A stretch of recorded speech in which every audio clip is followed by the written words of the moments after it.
Hey there, y'all, and welcome to today's Daily Down and Dirty. My name is Fairlight. Welcome to Airy Fairy Tarot. All right, y'all, so the message today is one thing magnifies the effect of another. And really, I don't even know that that's the message of the cards, but that's what I was told to hone in on. I was looking for the definition of the word synergy. And so really this is about synergy.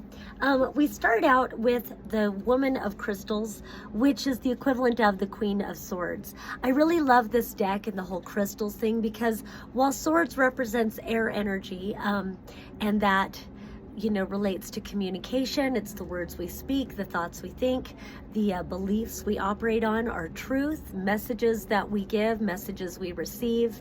And, in the swords energy, this queen is often seen as somewhat stark and cold. I really love the Queen of Swords because she really values truth and communication, and where others can get caught up in being gaslit or something like that, the Queen of Swords doesn't, because she knows exactly what she says, she knows exactly what she means, and while people may not like that, there's a great respect that she receives. So there's some of that energy here. But now with this card, because she is the Woman of Crystals, you see that there's this deep introspection and all these different crystals around her. I really like the concept of crystals within ourselves and within that communication kind of thing, because it conveys the ability to see from a multitude of perspectives. We're all kind of crystalline in ourselves. We're multifaceted. And so really it is about turning the lens through which we view a person or a situation or a concept, turning that lens, letting the light shine through in different ways so that we can open our perspective and sometimes be more objective, or in this case, it looks like she's being very introspective. And so with the whole concept of synergy, allowing, now I can't remember what it was, but something about allowing the energy of one thing to amplify or magnify the energy of another. There's something in this whole introspection and multifaceted perspective. Then we've got the Three of Cups, which, in some decks, the Three of Cups represents celebration. It can represent abundance. In this deck, they call it love. And I really like that because it feels like it opens up the concept of love, where normally Two of Cups is love, but that's more like a soulmate thing. This is love in an abundant way, love of the universe, friendship love, family love, not just romantic love. And what really is catching me here is how this vessel is pouring into the cup, and what it's pouring out is flowers. It's pouring out flowers, which, going into understanding the symbology of flowers. First of all, there's like a blossoming, there's an unfolding that happens. And so like the lotus, it's like we're always able to bloom, ever in bloom, ever in bloom. There's also in lightwork, I will visualize roses, and I love all the roses in these cards, where roses can absorb toxic energy, negative energy, and bring it into itself, and then you can dissolve it into the light or whatever that is. And so we can help free ourselves from toxic thinking, or if we've taken on energy of a person who feels very toxic or whatever, whether they treated us badly or we're remembering something or whatever it is, we can utilize roses in that form. And so there's something about this love, receiving this abundance of love and this blossoming and this flourishing, and also this ability to remove toxins from our minds and our spirits and our bodies with the energy of flowers. And again, everything is a wormhole today. I guess every day, but especially today. I've been really being called to use flower essences. My best friend does plant medicine, and so getting more and more into how we can use flower essences to facilitate the flow of receiving that love, and also to facilitate flower energy to remove toxins from our bodies. So we start with those. Then we've got these four cards here we've got the Fool Child on one end, we've got the Chariot on the other end. Major Arcana's big energy, something about initiating our path on our to destiny, initiating our path to living our purpose, to living authentically, to living in alignment with who we truly are. But I kind of want to focus on the two cards in between, because we've got the Six of Worlds, which is synergy, and that's what is, you know, where what inspired the title of the message today. Synergy. Now I wish I had it, but it's on my phone. But it's where two things come together to create something bigger than themselves. Simple examples. I know one of the examples, because I wanted to look it up. It's like, I know what synergy is, but sometimes it's easier to have written concepts fresh in our minds.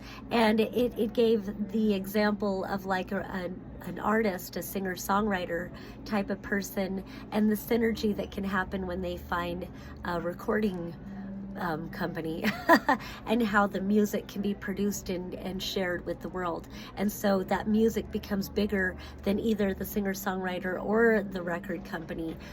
Together they create something better. So that synergy. But then behind that is the Nine of Crystals. So again, the crystals holding the concept of being multifaceted. There's something, because again, it correlates to the Nine of Swords. Nine of Swords being, you know, I always call it PTSD. It's trauma. It's being stuck in trauma, being stuck in toxic memories, toxic thinking, toxic belief patterns. Could be being stuck in toxic situations or relationships. Whatever it is, there's something about how they're all lined up and down, except for this X right here. But it just feels like a very limited way in which information is able to flow. And so when we combine the limitedness with being stuck in toxic energy, and then we come to the synergy, and I directly want to take the synergy being with this Three of Cups, like such opposite energies of this love flowing and flourishing, and then this narrowness. So somewhere in the synergy, it becomes like an alchemy where and it leads us toward mastery. Again, wanting to come back to these other cards with the Fool and the Chariot. Sometimes we're not very aware of what destiny has in store for us, because, you know, on the one hand, we can be born with very unique gifts or talents, or just a strong urge to move in a certain direction. Maybe some people are born feeling like we're here to bring peace to the world, or we're here to save animals, or we're here to save the trees, or it can be a strong understanding of math or language, or it can, you know, any number of things. That's this Chariot card. It's like part of that soul's purpose. But then we can get stuck in this energy of, you know, what society or family traditions or whatever dictate to us about what our path should be, or narrow definitions of success or what we should want in life. And of course, you know, I think we all want connection. We all want love. To some degree, we like home. I certainly enjoy running water in heat, especially after going through Hurricane Helene, you know, whatever. We've all been through whatever it is. And so sometimes allowing our basic needs to be met, we can get tangled up in all these other beliefs that go along with it. Like, in order to have this basic need met, I must all this convoluted belief that is indoctrinated into us, but it doesn't necessarily represent our truth. And there can be other ways to look at things. So there's something about the synergy between being caught up in trauma, and of course trauma can go much deeper than that, but again, it comes down to survival and having basic needs met, and then somehow also utilizing the freedom of unfolding, of blossoming, of allowing these innate gifts, talents, desires, proclivities, whatever it is. Again, there's some sort of a synergy between the two to help us learn the discipline about taking what these desires are and implementing them in some sort of a discipline, and also learning to discipline ourselves out of this narrowness and negativity of believing that there's only one way to get our needs met, or there's only one way. And so it feels like there's just so much more that wants to be said about healing trauma, about healing belief systems, healing that indoctrination. I know that there are some people in the mental health field that have really discovered a lot about the brain and how the brain works, the malleability of our brains, and the neural pathways that we fire. And so with this kind of energy, we often get really locked into our neural pathways being based in trauma response, fight or flight, survival.